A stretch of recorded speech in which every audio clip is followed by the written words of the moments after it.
बणाई को एनएसी घोषणा बाद दिया प्रतिवाद में बीजेडी पक्षर आज बणाई बंद करा जायछि। राज्य सरकार को बणाई प्रति वैमात्रिक मनोभाव सबू योग्यता थाई राज्य सरकार बणाई प्रति वैमात्रिक मनोभाव सबू योग्यता थाई मध्य एनएसी घोषण वंचित करा जायथिबा प्रतिवाद में 8 घंटिया गाड़ी चलाचल दुकान बजार सरकारी बेसरकारी ऑफिस सबू स्वतः प्रभुत भाव बंद थिबा देखा मिली।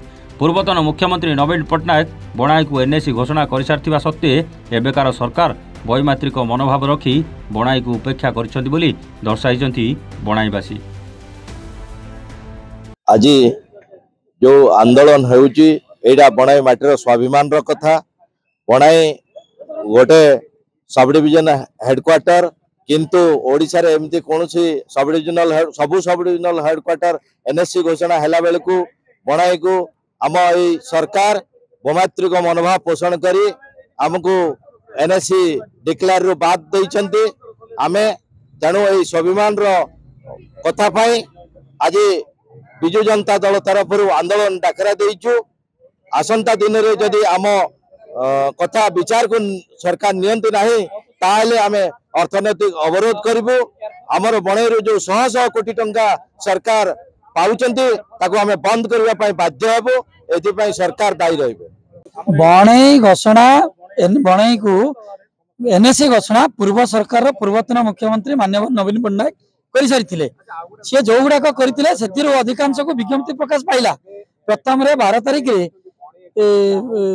16 तारिख 12 गोटी एनएससी और परवर्ती पर्यायर 31 तारिख 16 गोटी एनएससी एमती 28 गोटी एनएससी को वर्तमान सरकार विज्ञप्ति प्रकाश कले आम धन्यवाद दौचु। कि बणई को उद्देश्यमूलक भाव में ना वैमात्रिक मनोभाव पोषण करी छाड़ी आम से भितर कहीपरूनु। तेणुक प्रतिवाद आज विक्षोभ करुचु एवं ए विक्षोभ को बणईर जनसाधारण बणिक संघ सामाजिक संघ वकिल संघ स्वतःप्रभुत भाव में आम विक्षोभ को समर्थन करुँच।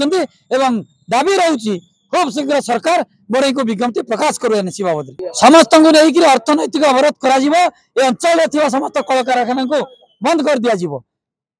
आज आम बणई को एनएससी हेबा पाई न हेबा फल रे आमे बणई को बंद करिछु। पूर्व सरकार आमर पूर्वतन मुख्यमंत्री नवीन पट्टनायक एनएससी घोषणा कर सारी किंतु वर्तमान राज्य सरकार मोहन माझी ताकू कहीं एनएससी घोषणा कले नहीं। तेणुक बणईवासी भारी दुखित। आज जदि आबाद समस्त वृद्ध एवं युवक महिला बणईवासी समस्ते वर्तमान दुखित।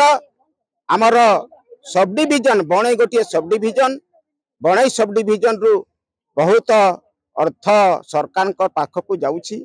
जदि यह न हुए आगामी दिन में आमे बणईर अर्थनैतिक सबू बंद करदेबू। खणी खादान जहाँ अच्छी एवं आमे राजरास्ता को ओह्लैकरी खणी खादान जेते अच्छी जहाँ अच्छी समस्त आमे विक्षोभ करिक बंद करदेबू। तेणु मोहन माझी को अनुरोध करा जाउछि जे आमर बणई सब डिविजन को एनएससी डिक्लेरेशन करा जाऊ। सुंदरगढ़ बणाईरू हेमंत पात्र का रिपोर्ट, वन ओडिशा।